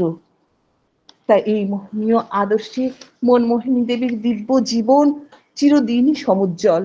শৈশবে, বাল্যে, পিত্রালয়ে নিষ্ঠাপুত সরল সুন্দর জীবন যাপনে এবং বিবাহিত জীবনে প্রতি গৃহের সমস্ত দায়িত্ব পালনে তিনি যেমন যশস্বিনী হয়েছিলেন, মধ্য এবং শেষ বয়সে পুত্র শ্রী শ্রী ঠাকুরের প্রতিষ্ঠিত সৎসঙ্গের বলিষ্ঠ ও মনোজ্ঞ পরিচালনায় তিনি দেশবাসীর অশেষ শ্রদ্ধা ভক্তি অর্জন করেছিলেন। এই মহৎ কর্তব্য সাধনে তার অপূর্ব নিষ্ঠা, অদম্য উৎসাহ, অক্লান্ত শ্রম ও অসীম আত্মত্যাগের তুলনা হয় না। পুত্রের প্রারব্ধ এই লোকহিত যজ্ঞের পবিত্র দায়িত্ব সাগ্রহে গ্রহণ করেছিলেন। প্রতিষ্ঠানের সর্ব ব্যাপারে ওতপ্রোতভাবে জড়িত ছিলেন। পুত্রকেও যেমন সর্বসত্তা দিয়ে পালন পোষণ করেছেন, তেমনি পুত্রের রচিত সৎসঙ্গকেও জন্মক্ষণ থেকে সর্বমনে প্রাণে সেবা করেছেন। পুত্রের সঙ্গে নারীর নিবিড় যোগ আর সৎসঙ্গের সঙ্গে অন্তরের অকাট্য অচ্ছেদ্য বন্ধন। মহাত্মা গান্ধী যখন আশ্রম পরিদর্শনে এসেছিলেন, তাকেও তিনি বলেছিলেন, মহাত্মাজি, পরম পিতার আশীর্বাদে তুমি দেশের সর্বশ্রেষ্ঠ নেতা বটে, কিন্তু তুমি তো আমারই ছেলে। গান্ধীজি বলেছিলেন, হ্যাঁ মা, সত্যিই তাই, আমি তো আপনার ছেলে।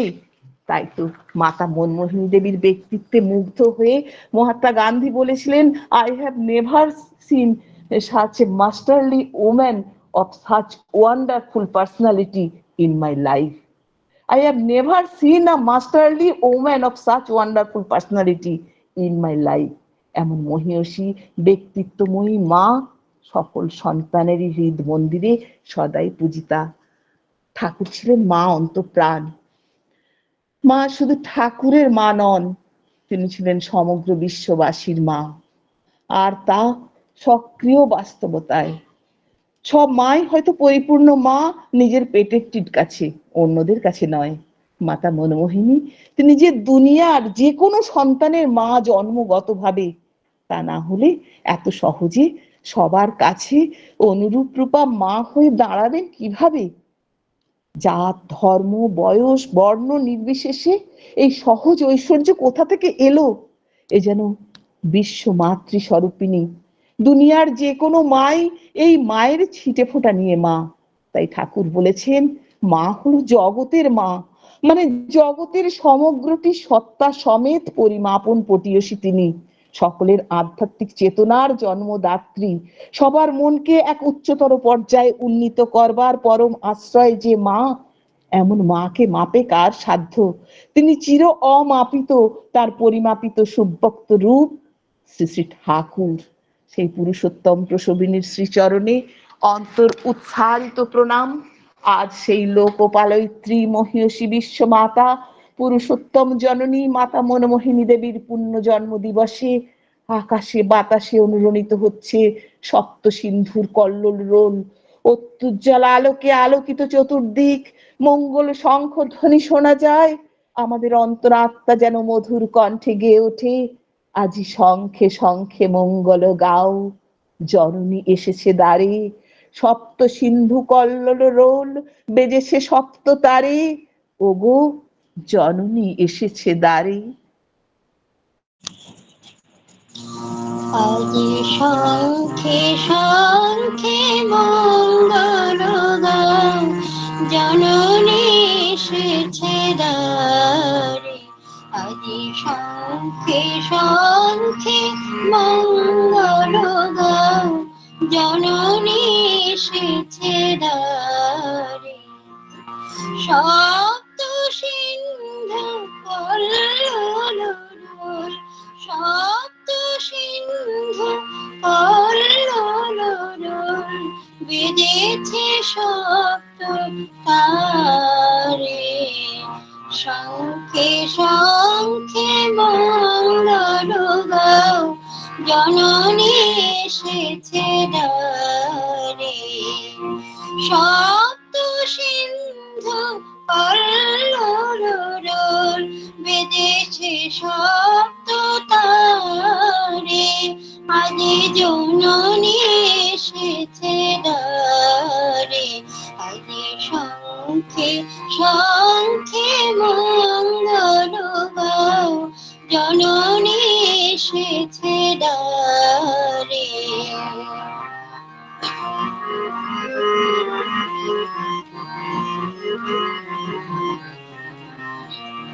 সুর সপ্তক তুলেছে তান, সপ্ত ঋষির গানে। সুর সপ্তক তুলেছে তান, সপ্ত ঋষির গানে। সপ্ত স্বর্গে ধুন্দুবি ঘোষে, সপ্ত স্বর্গে ধুন্দুবি ঘোষে, সপ্ত গ্রহের টানে।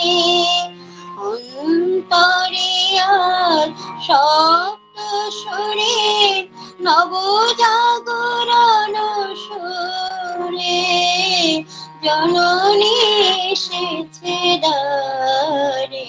আজি শঙ্খে শঙ্খে মঙ্গল গাও, জননী এসেছে দ্বারে। আজি শঙ্খে শঙ্খে মঙ্গল গাও, জননী এসেছে দ্বারে।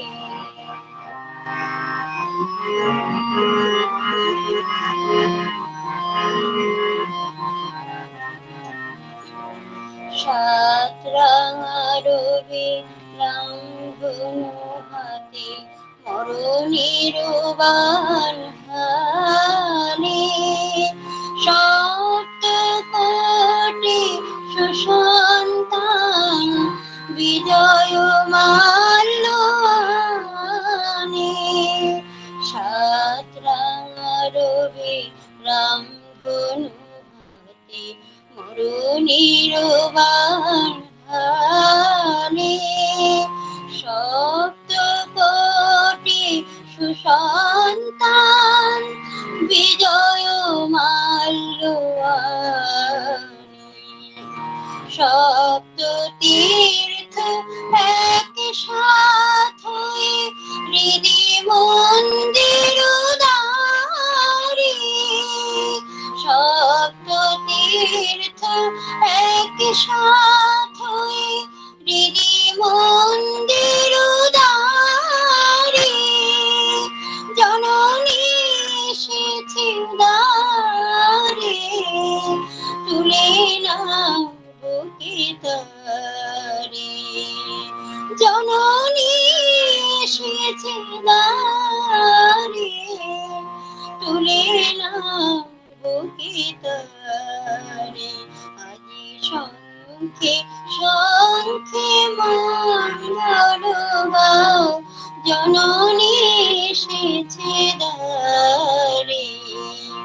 শব্দ সিন্ধু কল্লোল, শব্দ সিন্ধু কল্লোল, বেজেছে শব্দ তারে, জননী এসেছে দ্বারে, আজি শঙ্খে শঙ্খে মঙ্গল গাও, জননী এসেছে দ্বারে, আজি শঙ্খে শঙ্খে মঙ্গল গাও, আজি শঙ্খে শঙ্খে মঙ্গল গাও, আজি শঙ্খে শঙ্খে মঙ্গল গাও, জননী এসেছে দ্বারে।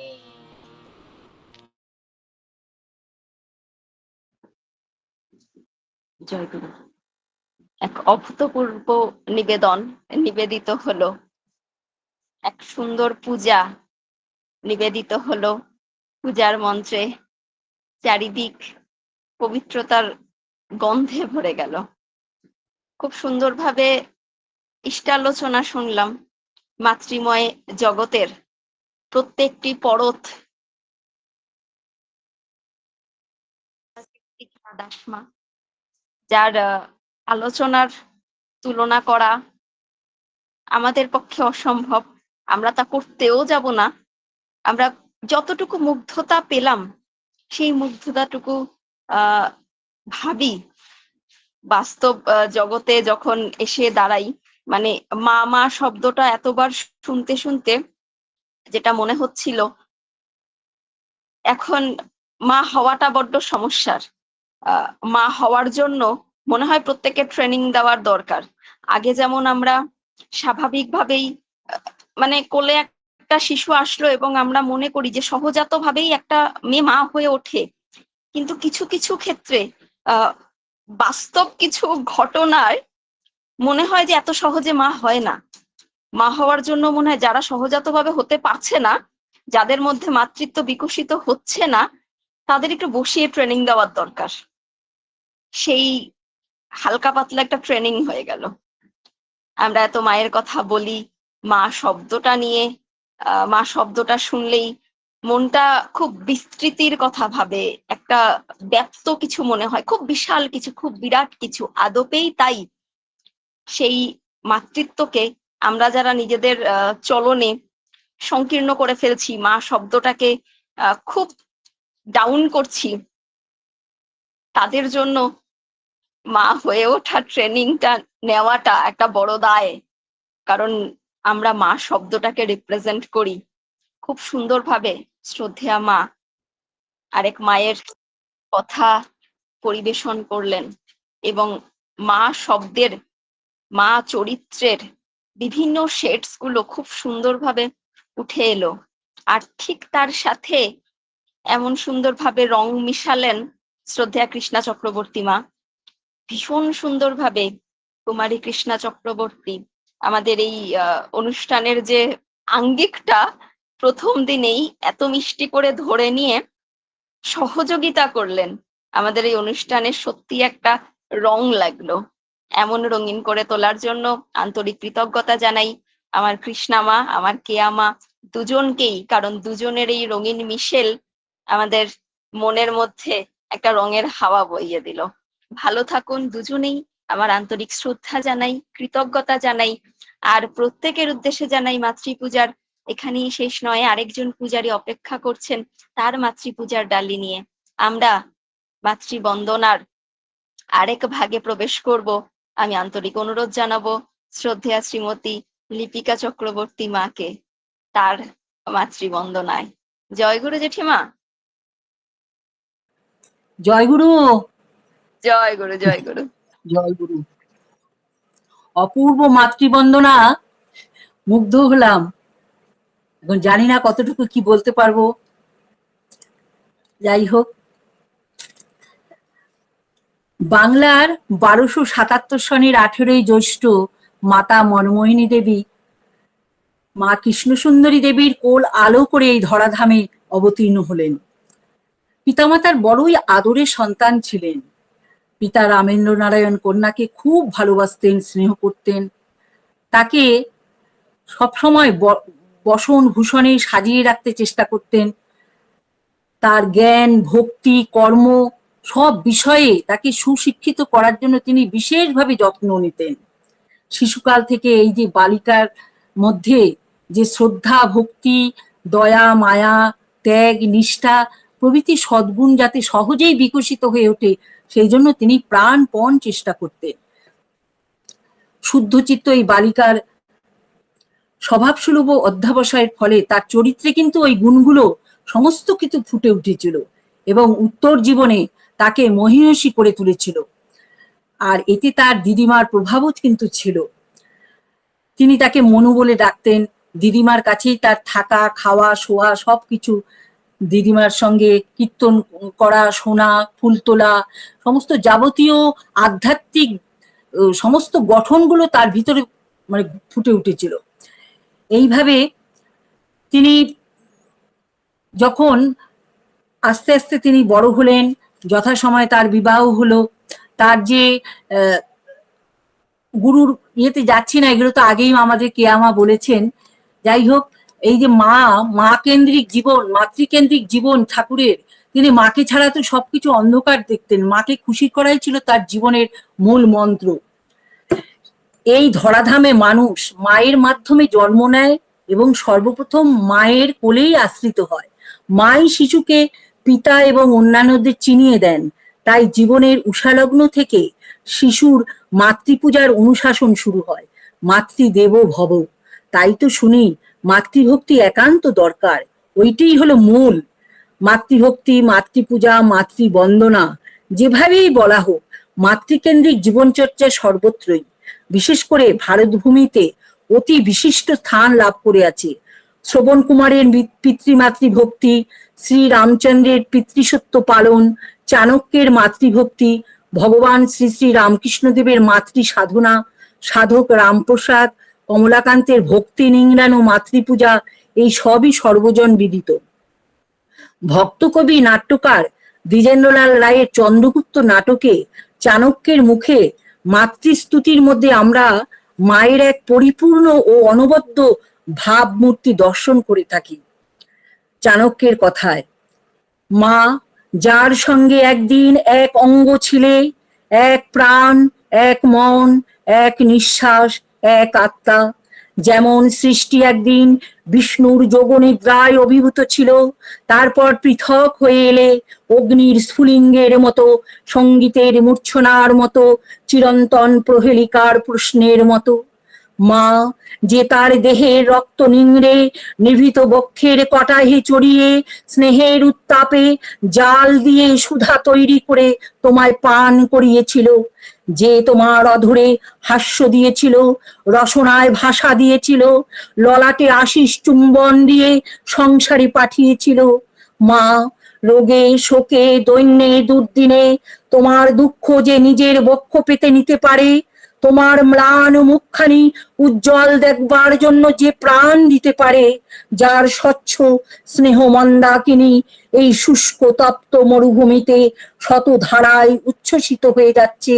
মা যার অপার শুভ্র করুণা মানব জীবনে প্রভাত সূর্যের মতো কিরণ দেয়, বিতরণে কার্পণ্য করে না, প্রতিদান চায় না, উন্মুক্ত উদার কম্পিত আগ্রহে দু হাতে আপনাকে বিলাতে চায়, এই সেই মা।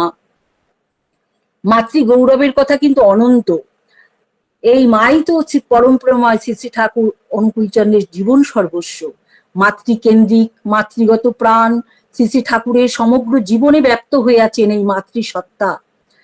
এই সব কিছুর মূলে কিন্তু মায়ের তৃপ্তি সাধন, মায়ের নির্দেশ, অনুশাসন, পালন, মায়ের উপভোগের জন্য তার যে উৎসর্গীকৃত সংকল্প, একথা আমরা শ্রী শ্রী ঠাকুর এর কাছে আজীবন বারবার তিনি কথা প্রসঙ্গে বলেছেন।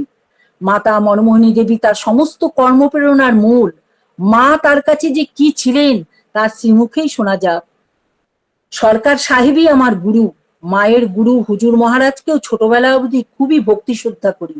তাদের কাউকে আমি কখনো দেখি নাই, এই জন্য মনে কখনো কখনো খুবই কষ্ট হয়। তখনই মায়ের দিকে তাকিয়ে শান্তি পাই। আমার মাই যেন সরকার সাহেব, হুজুর মহারাজ এবং অন্যান্য মহাপুরুষের প্রতি মাই আমার আদর্শ। মাতৃ সাধনার কথা এরকম আমরা অপূর্ব কথার মাধ্যমে আমরা অনেক জানছি, শুনছি। এবার আমি কয়েকটি ঘটনার মাধ্যমে একটু আলোকপাত করি। আমাদের এই যে গুরু কৃপা, যে অটল আত্মবিশ্বাস, অটুট ধৈর্য, অসীম ত্যাগ, অদ্ভুত বুদ্ধি কৌশলে এই যে সংকট, মহা সংকটে তিনি মাতা মনমোহিনী দেবী তার সংসার রক্ষা করেছিলেন। দারুণ অর্থকষ্টের সময়ও তিনি গৃহস্থালির কোনো ব্যাপারে কোনো ত্রুটি ঘটতে দিতেন না। পরিবারের অন্ন বস্ত্রের ব্যবস্থা করা, স্বামীর চিকিৎসা করা, সন্তানদের শিক্ষা, বিষয় সম্পত্তির সংরক্ষণ, পূজা পার্বণ, আচার আচরণ, দিন দুঃখীর সেবা সাহায্য, নিয়মিত অতিথি সৎকার, সব কাজ তিনি অত্যন্ত নিষ্ঠা এবং নৈপুণ্য সহকারে সম্পাদন করতেন। সঙ্গে তো তার স্বামী সেবা ছিলই।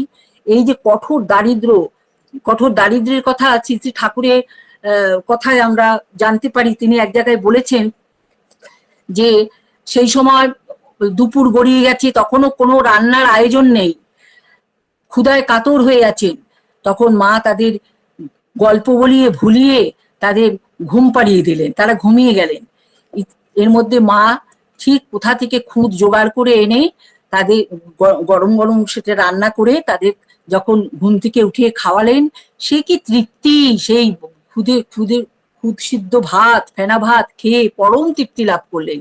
তাহলে কোথায় তাদের সেই ক্ষুধা তৃষ্ণা চলে গেল? এইভাবে মা কিন্তু কখনো তাদের অভুক্ত রাখতেন না। আর এই যে আশ্রমে এত লোক, এত দিন দিন গুরু ভ্রাতার সংখ্যা সমস্ত তো বাড়তে লাগলো, তিনি কিন্তু ওই একবেলা যে রান্না হতো আনন্দবাজারে, সেটা করতে হতে হতে শেষ হতে হতে দুপুর গড়িয়ে যেত, বিকেল হয়ে যেত, মাঝে মাঝে সন্ধ্যাও হয়ে যেত। কিন্তু মা কিন্তু উপবাসী থাকতেন। তো অনেকেই বলতো, মা আপনার বয়স হয়েছে, আপনি খেয়ে নিন। আমরা তখন মা বলতেন, কি রে তোরা সন্তানদের না খাইয়ে মা কি খেতে পারে কখনো? তোরা খেয়ে নে তারপর। এইভাবে মা তাদের সঙ্গে একই সঙ্গে অভুক্ত থেকেছেন সময়কালে, তারপরে খেয়েছেন। মায়ের তো জীবন আমরা জানি, খুব বলে শেষ করা যাবে না। তার যে কঠোর মানে অত্যন্ত নিয়ম নিষ্ঠা শৃঙ্খলা পরায়ণ হয়ে তিনি যেভাবে সংসার চালনা করেছেন, ওই অত বড় কর্ম প্রতিষ্ঠান গড়ে তুলেছিলেন শ্রী শ্রী ঠাকুরকে সঙ্গে নিয়ে, সেইগুলো দেখাশোনা, হিসাব রাখা, কোথায় কার বিপদ আপদে ছুটে যাওয়া, সমস্ত কিছু তিনি একা হাতে করতেন। আর এই যে সমস্ত দালান কোঠা নির্মাণ, সেই বিশ্ববিজ্ঞান কেন্দ্র বলো, পাবলিশিং হাউস, বিদ্যা মন্দির, সমস্ত কিছুই তিনি ওই ঠাকুরকে নিয়ে সমস্ত পরিদর্শন করতেন, যেতেন কোথায় কি অসুবিধা। দিন মজুররা যে খাটাখাটি করতো তাদেরও সমস্যার কথা শুনতেন, তাদেরও হিসাব মিটিয়ে দিতেন। এইভাবে সর্বক্ষণ কর্মমুখর জীবনটাকে তিনি কিভাবে যে চালিয়ে নিয়ে গেছেন, ভাবলে অবাক হতে হয়। সত্যি তার কণা মাত্র যদি আমরা পেতাম, তাই আমরা চেষ্টা করব তার সেই রকম যেন আমরা হয়ে উঠতে পারি, এখনো ঘষে মেজে আমরা হতে পারি। তাই এই বড় মার জীবনও আমরা তাই দেখেছি। তাই মাতা মনমোহিনী দেবীর অনেক ঘটনার মধ্য দিয়ে একবার তিনি কার কথা নামটা মনে পড়ছে না ঠিক, খুব সম্ভব কি দাশগুপ্ত, ভুলে যাচ্ছি আমি নামটা, ঠিক মনে করতে পারছি না এই মুহূর্তে। তিনি রত্নেশ্বর দাসদা, তিনি একটু উদাসীন প্রকৃতির ছিলেন। হ্যাঁ, তার বউয়ের ছেলে হয়েছে। তখনকার দিনে তো আতুর ঘরটা আলাদা করা হতো, বাঁশের বেড়া দিয়ে ছাউনি দিয়ে কোনো রকমে করা হতো। তারপরে যখন তিনি শুচি কাল কেটে গেল, অশুচি কাল কেটে গেল, তখন তিনি শুচি স্নান করলেন, পদ্মায় স্নান করে মা ঘরে ঢুকলেন। আর তখনও কিন্তু ওই আতুর ঘরটা ভাঙা হয়নি। তারপরে এই খবর যখন মায়ের কাছে গেল, তখন ওই রত্নেশ্বর দা তিনি তখন পদ্মাতে যাচ্ছিলেন স্নান করতে। তখন রত্নেশ্বর দাকে দেখে মাতা মনমোহিনী দেবী তাকে বললেন, কিরে তোর ছেলে হয়েছে? না, তিনি বললেন যে আতুর ঘরখানা সরিয়েছিস? বলে আগে আতুর ঘর, তিনি একটু বলছে কেন তোর ছেলে হয়েছে, আতুর ঘর কি পাড়ার লোকে এসে সরাবে? তখন তিনি বুঝতে পারলেন, তাড়াতাড়ি তিনি বাড়ি গেলেন, গিয়ে আতুর ঘরখানা সরিয়ে ফেললেন, তারপরে স্নান করে ঘরে গেলেন। এইরকম তিনি সব কিছু তার নখদর্পণে, কোথায় কার কি কোথায় করতে হবে, কি বলতে হবে, সমস্ত কিছু তার নখদর্পণে। এই যে আর একজন ছিলেন আমাদের যতীন্দ্রনাথ দাস, তিনি মায়ের মন্ত্র শিষ্য ছিলেন। তার খুব স্পষ্টবাদিতা, সৎ সাহস এবং সরল স্বভাবের জন্য তাকে মা খুব স্নেহ করতেন। তিনি বিশ্ববিজ্ঞান ভবনের ঘরে থাকতেন। সবাই মাকে যেমন ভালোবাসত, ভক্তি শ্রদ্ধা করত, তেমনি তাকে যথেষ্ট ভয় সম্ভ্রম সমীহ করতেন। সেই একবার এই ঘরে কেউ এসে তার জিনিসপত্র সরিয়ে, এই যে যতীনদার জিনিসপত্র সরিয়ে ঘরটা তালা বন্ধ করে দিল। সেই খবর যখন মা পেলেন, মা তখন সেই যতীনদাকে নিয়ে ঘর খুঁজতে বেরোলেন, কোন ঘরে তাকে রাখা যায়। রাখতে রাখতে তখন কোনো ঘরই তার পছন্দ হচ্ছে না, শেষ পর্যন্ত একটি ঘরে তাকে রাখলেন। আর তিনি তো বুঝতে পেরেছিলেন কারা এই কাণ্ডটা করেছিলেন, পরে তিনি তাদের যথোপযুক্ত ব্যবস্থা করেছিলেন। যাই হোক, আবার এই যে আমাদের ভূষণ চক্রবর্তী দা, ইন্দু মিত্র, তারা এই যে গৃহ নির্মাণ ব্যাপারে তারা কাজ করতেন, এইখানে কাজ করতেন, এবং তাদের খাওয়া দাওয়ার ব্যবস্থা থাকতো সরোজিনী মা, জোয়ারদার যে মা, তার ঘরে। মা তাদের জন্য, মাতা মনমোহিনী দেবী তাদের জন্য 1.5 সের চাল দিতেন। ওই মায়ের ভাতও ওর সঙ্গে খাওয়া হতো, ওই মাও খেতেন, সরোজিনী মাও খেতেন। তা এই ভূষণ দ্বারা তারা কি করতেন, ওই 8টা 9টার মধ্যে ওই ভাত ডাল খেয়ে তারা কাজে লেগে যেতেন। আর কি বলে, এমন হতো রান্না, মানে ওই মায়ের ভাতও, সেই সরোজিনী মায়ের ভাতও তারা খেয়ে ফেলতেন। এইভাবে একদিন তো মায়ের কাছে সেই খবর গেল, মা বলছেন সে কি 1.5 সের চাল তারা খেয়ে নিচ্ছে।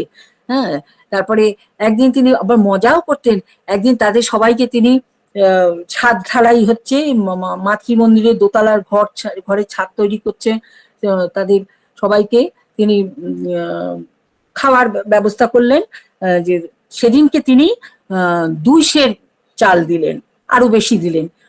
সে তারা তো খেতে বসছে, তার সাথে তো অন্যান্য আনুষঙ্গিক পঞ্চব্যঞ্জন তো আছেই, তারা খাচ্ছে, খেতে মানে ভূষণদার কি বলবো, তার মানে পেট এত ভরে গেছে, আইঢাই হয়ে গেছে, তবুও তিনি উঠছেন না।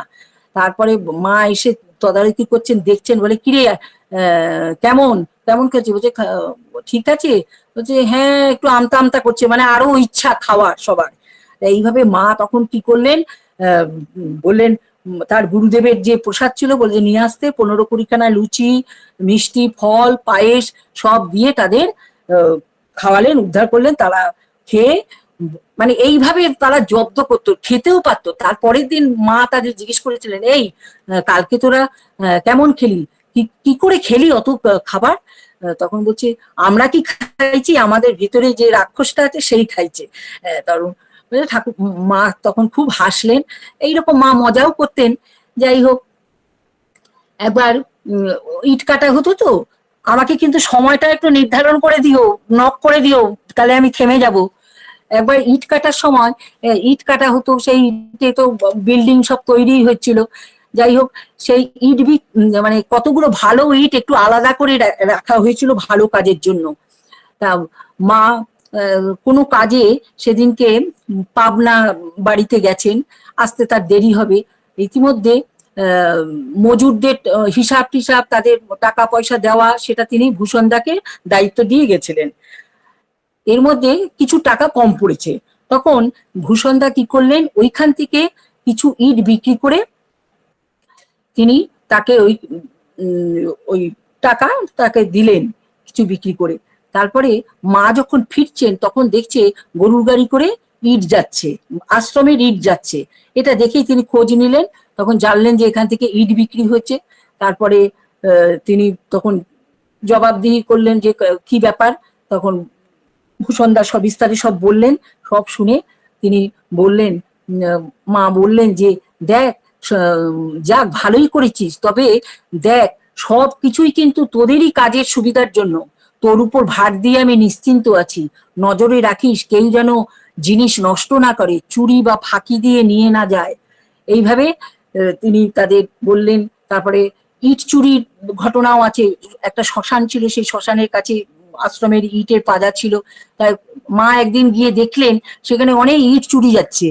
তখন এসে তিনি তাদের বললেন, তখন বললেন যা তোরা গিয়ে পাহারা দেওয়ার ব্যবস্থা কর। দুজন গিয়ে পাহারায় গেছে।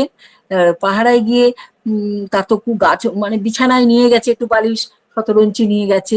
যাই হোক, তার তো ঘুম আসে না কিছুতেই, ভয় পাচ্ছে। এদিকে সঙ্গী যে সে তো দিব্যি নাক ডাকছে, তার তো আর ঘুম আসে না। এর মধ্যে শেষকালে ভোর রাত্রের দিকে তার ঘুম এসে গেছে। যখন তার ঘুম ভাঙলো, দেখলো একদম রোদ উঠে গেছে। তারপরে সে বাড়ি সবাই ফিরে আসলো আশ্রমে। তার এই যে পাহারা দেওয়ার ফলে সেই ইট চুরি কিন্তু বন্ধ হলো। আর ভালো ইট যেগুলো তিনি সরিয়ে রাখা হয়েছিল ওখান থেকে কিছুটা, তখন মাতা মনমোহিনী দেবী আবার তাদের দিয়ে সেই ইটগুলো কোথায় তোরা রেখেছিস এনে আবার সেই ভালো ইটের জায়গা যেখানে ছিল সেইখানে তিনি রাখা করালেন। এইভাবে সমস্ত কাজ তিনি এত নিখুঁত নৈপুণ্যের সাথে সবাইকে দিয়ে করাতেন, করিয়ে নিতেন, নিজেও করতেন এইভাবে। আর তার তো ঘুম বলে কিছু ছিল না। তিনি ভোরবেলা যে উঠতেন, উঠে সারাদিন যে ভোরের প্রার্থনা বিনতি প্রার্থনা তো হতো আশ্রমিকদের নিয়ে, মায়ের কোলে বসে ঠাকুর প্রার্থনা করতেন, মায়ের পায়ে ভুলুন্টিতে প্রণাম জানাতে তার খুব ভালোবাসতো, সবাই তখন প্রণাম করতেন। যাই হোক, তারপরে কিছুক্ষণ পর একটু বেলা হলে সবার খোঁজ খবর নেওয়া, তারপরে আধ্যাত্মিক আলোচনাও চলতো সেইখানে। এইভাবে সবাই খুব খুশি হতেন। তারপরে মার একটু বেলা হলে তিনি স্নান করে, তেল মেখে পদ্মায় স্নান করে এসে খাওয়া দাওয়া করতে করতে প্রায় 2:30-3টে বেজে যেত। আর আরেকটা কথা, যখন আশ্রমের সমস্ত লোক সংখ্যা যখন বেড়ে যেতে লাগলো, আনন্দবাজারেই সবাই খেত, ঠাকুর পরিবার, বড় মা, ঠাকুরের ভাইয়ের পরিবার সবাই কিন্তু একসাথেই সবাই খেত আনন্দবাজারে। কিন্তু আনন্দবাজারে এক দিন এত বেলা হয়ে যেত, বিকাল হয়ে যেত, আর ছোট ছোট ছেলে পেলে নিয়ে কষ্ট হতো। এই দেখে মা আনন্দবাজারের ব্যবস্থাটা শুধু গুরু ভ্রাতাদের জন্য করলেন, বহিরাগত যারা আসবে। আর এইভাবে বড় মার সংসার, ভাই মানে ছোট ছেলে মেজ ছেলের সংসার সব আলাদা আলাদা করে দিলেন। আর নিজের সংসারে কয়েকজন বিধবা রান্না করতেন, আর কোনো অতিথি অভ্যাগত আসলে তার সংসারে মায়ের কাছে তারা খেতেন। আর মাই সবাইকে তার সংসার থেকে চাল ডাল নিত্য প্রয়োজনীয় জিনিস, জ্বালানি কাঠ তরি তরকারি সবকিছু তিনি যোগান দিতেন। কোথায় কোনো কিছু কম পড়লে সেটাও তিনি জুগিয়ে দিতেন। এইভাবে সমস্ত কিছু তিনি নখদর্পণে রাখতেন। তারপরে এইভাবে করতে করতে সবাই তার প্রতি তিনি যে এইভাবে করে খেয়ে তারপরে যখন সন্ধেবেলা আবার বিনতি প্রার্থনা হয়ে যেত, বিনতি প্রার্থনার পরে সবাইকে মিলে তিনি যে প্রার্থনা করতেন, তারপরে আবার সন্ধ্যার পরে একটু তিনি নিদ্রা যেতেন। সেই অল্প সময় নিদ্রা থেকে উঠে তিনি স্বল্প একটু কিছু খেতেন। যাই হোক, তারপরে তিনি গভীর রাত্রে সবাই যখন ঘুমে নিদ্রাভগ্ন, সেই সময় তিনি একটা ছোট লাঠি আর একটা ছোট টর্চ নিয়ে এই সমস্ত আশ্রম আশেপাশের পল্লীতে সমস্ত তিনি ঘুরে বেড়াতেন, আনাচে কানাচে কোথায় কোনো কিছু উপদ্রব হচ্ছে কিনা, চোর ডাকাত বা লম্পট চুরি ডাকাতি করছে কিনা, এইদিকে তার সমস্ত নখদর্পণে থাকতো। কে কি উৎপাত করছে, কোনো রোগীর ব্যবস্থা করা, কোনো সংকটাপন্ন রোগী আসন্ন প্রসবা, তাদের সমস্ত অবস্থাকে তিনি কেমন করে যে কোথায় কোথায় কি বিপদ আছে, কোথায় কি অঘটন না ঘটে, এই ভাবনায় তিনি আকুল হয়ে সদা সতর্ক থাকতেন। তাই সকলে যখন গভীর নিদ্রায় মগ্ন, তখন তিনি তাদের জীবন, তাদের ধনসম্পত্তি রক্ষার জন্য এইভাবে পাহারা দিতেন। রাত্রির শেষ জামে যখন তিনি ঘরে ফিরে আসতেন, বাসিপাট সেরে গঙ্গা পদ্মার তীরে তিনি সাধন মন্দিরে গিয়ে ধ্যানে মগ্ন হতেন। এইভাবে তিনি ভোরের, তারপরে আবার নিয়মিতভাবে এইভাবে দিন তার চলতো। তাই এইভাবে দীর্ঘ সময় তিনি ধ্যানমগ্ন হতেন। পূজা সমাপ্ত হয়ে আবার সংসার কর্মে তিনি মন দিতেন। আশ্রমের অনেকে এসে ভিড় করতো। এইভাবে তার জীবন চলেছে। তাই অনেক সময় এই আমাদের পিসিমার কথাই আমি বলছি, গুরুপ্রসাদী দেবী, তিনি বলছেন মায়ের মতো মানুষ হয় না। তিনি যে এত পরিৎকর্মা, এত সব কিছুতে দক্ষ কুশল ছিলেন। মাঝে মাঝে তিনি তো পশ্চিমে বেড়াতে যেতেন। একবার তিনি কাশি বেড়াতে গেছেন, পিসিমাও আছেন। কাশিতে গিয়ে তিনি অনেক বন্ধুদের জন্য, বান্ধবীদের জন্য, পাড়ার তাদের সবার জন্য তিনি চুড়ি নিয়ে এসেছিলেন। সেই চুড়ি নিয়ে এসেছিলেন, এসে নিজে হাতে দেবেন ভেবেছিলেন। বাড়িতে আসার পরে তিনি কোথায় যেন একটু বেরিয়েছেন, এসে দেবেন। এর মধ্যে পাড়ার মেয়েরা যারা এসছে, মাতা মনমোহিনী দেবী, তাদের সবাইকে ওই চুড়িগুলো দিয়ে দিয়েছেন। আর পিসিমা তো এসে যখন দেখছেন তিনি নিজ হাতে দেবেন বলেছিলেন, ভেবেছিলেন বন্ধুদের একটা আনন্দ হবে, বাহবা, তখন এসে কান্নায় ফেটে পড়লেন। মাকে বলছেন, তুমি কেন দিলে, আমি দিতাম। তখন মা বলছেন, ও নিজে হাতে দেবে, খুব নাম কেনবে না, কখনো না, ওতে অহংকার হয়। আমি দিয়েছি তাতে কি হয়েছে, সবাই খুশি মনে গেছে। তিনি বুঝলেন। তারপরে একবার বঙ্গলক্ষ্মী রাইস মিলের শাড়ি আসতো, তিনি পূজা পার্বণে সমস্ত গ্রামবাসীদের, সমস্ত আশ্রমবাসী গ্রামবাসীদের তিনি বস্ত্র বিতরণ করতেন। এইভাবে তখন পিসিমা দেখছেন একটা খুব সুন্দর পাড়ওয়ালা কাপড়, তিনি বলছেন এইটা আমি নেব। তখন মা বললেন, না, এগুলো অন্যের জিনিস, সবার জিনিস, তুমি কেন ভালোটা নেবে? ভালোটা নিলে ওরা সবাই বলবে যে ওই ভালোটা নিজের জন্য রেখেছে। কখনো না, এগুলো ওদের জন্য এনেছি, ওরাই পড়বে, তুমি পরে পড়বে। এই যে মায়ের শাসন, এইভাবে সুন্দর করে বুঝিয়ে দেওয়া। আবার পিসিমা বলছেন যে আমরা কোথায় একবার উত্তরপ্রদেশে কোথায় বেড়াতে গেছেন, সেখানে ঘুরতে ঘুরতে এমন একটা জায়গায় এসে গেছেন, একটা গাছের অনেক ঝুড়ি নেমেছে, সেই ঝুড়ি ধরে ওপারে মাঝখানে ঝর্ণা, পড়লে খাদের তলায়, মানে ঝর্ণার তলায় সব চলে যাবে। ওই ঝুড়ি ধরে নাকি দুলতে দুলতে সবাই ওপারে যায়, আবার এই ঝুড়ি ধরেই এপারে আসে। তখন পিসিমার বয়স 13 বছর। তিনি কিন্তু ভয় পাচ্ছেন, সবাই ভয় পাচ্ছে, আর সঙ্গে যারা ছিল কেউ। মার তো খুব সৎ সাহস ছিল, ভয় ডর কিছু ছিল না। মা ওই ঝুড়ি ধরে ওপারে চলে গেলেন, ওই সব ঘুরে টুরে আবার ওই ঝুড়ি ধরে চলে আসলেন। এই যে মায়ের তো ভয় ডর ছিল না।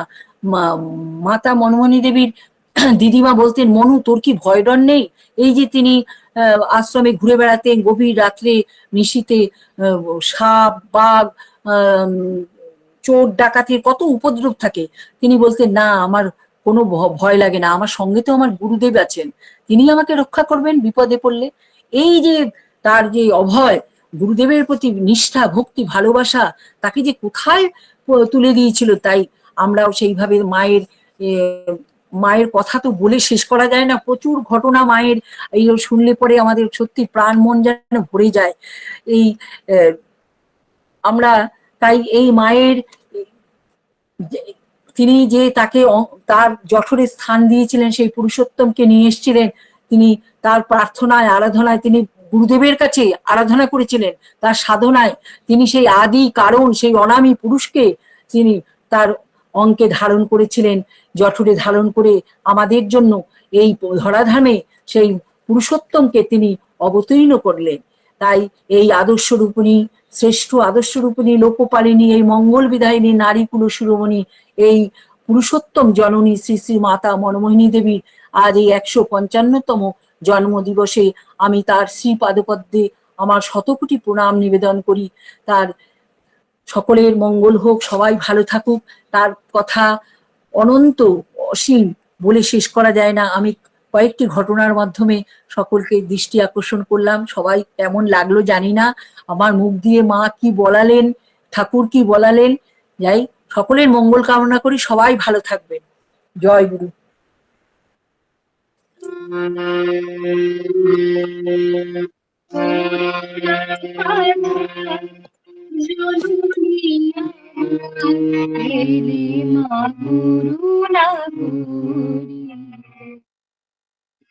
করুণা পাথার জননী আমার এলে মা করুণা করে নাবিদের তরে নরদে করে নাবিদের তরে নরদে করে অশেষ যাতনা সহিতে এলে মা করুণা করিতে করুণা পাথার জননী আমার এলে মা করুণা করিতে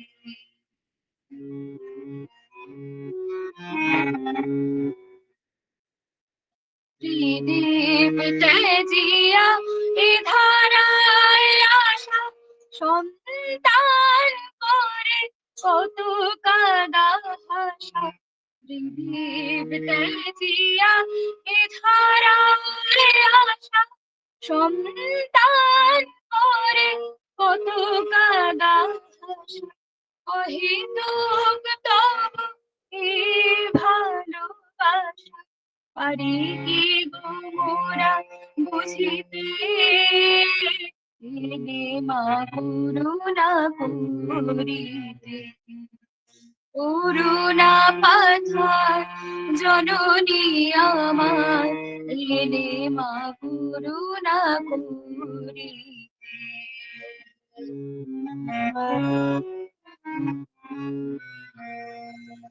শত জনমে যত পাপ হয় দিয়েছি ধারিয়া ওই রাঙা পায় শত জনমের যত পাপ হয় দিয়েছি ধারিয়া ওই রাঙা পায় সকলে তো তুমি সহিলে হেলায় দিতে কত তাপিতে আবিলতা ভরা হৃদয় আমার কেমনে বুঝিব শ্রীপদ তোমার আবিলতা ভরা হৃদয় আমার কেমনে বুঝিব শ্রীপদ তোমার নয়ন ভরিয়া দাও প্রেম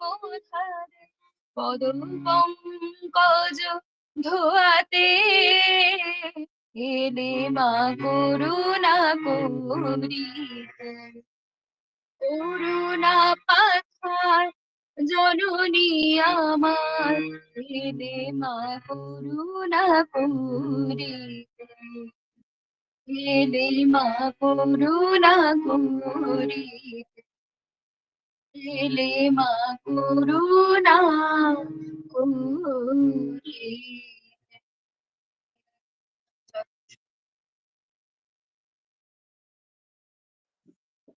জয় গুরু, জয় গুরু, জয় গুরু, জয় গুরু। আমরা যতই পরিকল্পনা করি না কেন, সত্যি সবটাই পূর্ব পরিকল্পিত, এবং এই পূর্বটা বেশ অনেকটা পূর্ব যেখানে আমাদের হাত নাই। ভীষণ সুন্দর করে আমরা আমাদের সাথীদের খুঁজে পাই, পরিবারের মানুষদের খুঁজে পাই, বান্ধবদের খুঁজে পাই। এই যে অনুষ্ঠানে এমন সুন্দরভাবে একটার সাথে একটা কানেক্ট হয়ে যায়, কোনোটাই সত্যি পূর্ব নির্ধারিত নয়, এমন ভাবেই সবটা হতে থাকে।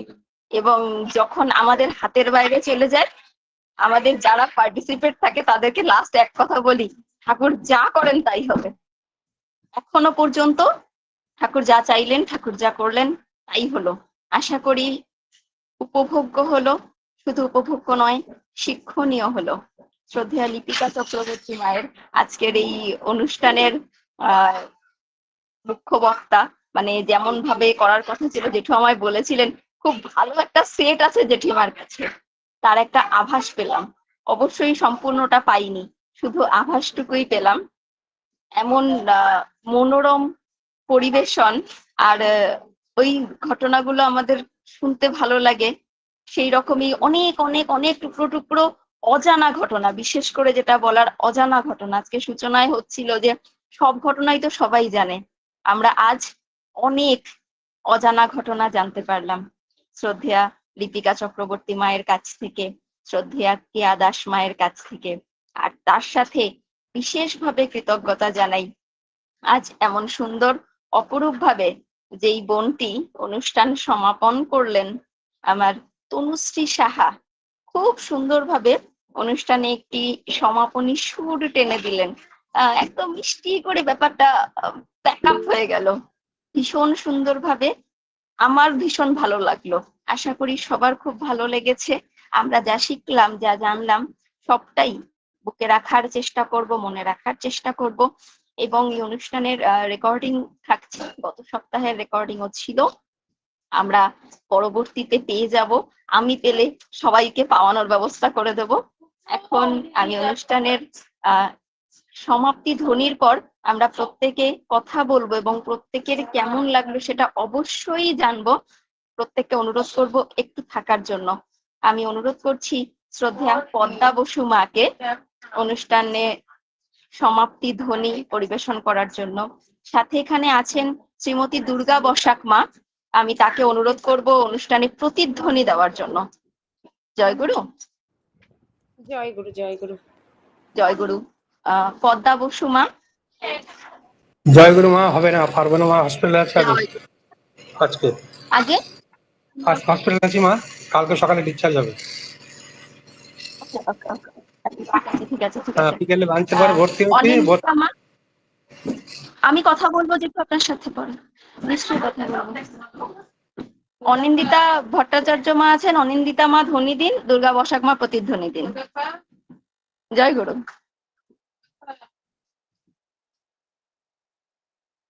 অনিন্দিতা ভট্টাচার্য মা, জয় গুরু। বন্দে পুরুষোত্তম, বন্দে বন্দে পুরুষোত্তম, বন্দে পুরুষোত্তমম, বন্দে পুরুষোত্তম, বন্দে পুরুষোত্তমম। পরম প্রেমময় শ্রী ঠাকুর অনুকূল চন্দ্র জি কি জয়। পরম প্রেমময় শ্রী ঠাকুর অনুকূল চন্দ্র জি কি জয়। পরম প্রেমময় শ্রী ঠাকুর অনুকূল চন্দ্র জি কি জয়। পরমারাধ্যা জগজ্জননী শ্রী বড় মা কি জয়। পরমারাধ্যা জগজ্জননী শ্রী বড় মা কি জয়। পরমারাধ্যা জগজ্জননী শ্রী বড় মা কি জয়। পরম পূজ্যবাদ শ্রী বরদা কি জয়। পরম পূজ্যপাদ শ্রী বরদা কি জয়। পরম পূজ্যপাদ শ্রী বরদা কি জয়। পরম পূজ্যপাদ শ্রী আচার্য দেব কি জয়। পরম পূজ্যপাদ শ্রী আচার্য দেব কি জয়। পরম পূজ্যপাদ শ্রী আচার্য দেব কি জয়। সৎসঙ্গ কি জয়। সৎসঙ্গ কি জয়। সৎসঙ্গ কি জয়। বন্দে পুরুষোত্তমম, বন্দে পুরুষোত্তমম, বন্দে আর্য পিতৃন, বন্দে আর্য পিতৃম, বন্দে মাতৃবর্গন, বন্দে মাতৃবর্গম, বন্দে অহং কৃষ্টি দৈবতম, বন্দে অহং কৃষ্টি দেবতম, বন্দে পুরুষোত্তমম, বন্দে পুরুষোত্তমম, বন্দে পুরুষোত্তমম, বন্দে পুরুষোত্তমম, বন্দে পুরুষোত্তমম। বন্দে পুরুষোত্তমম। পরম প্রেমময় শ্রী ঠাকুর অনুকূল চন্দ্র জি কি জয়।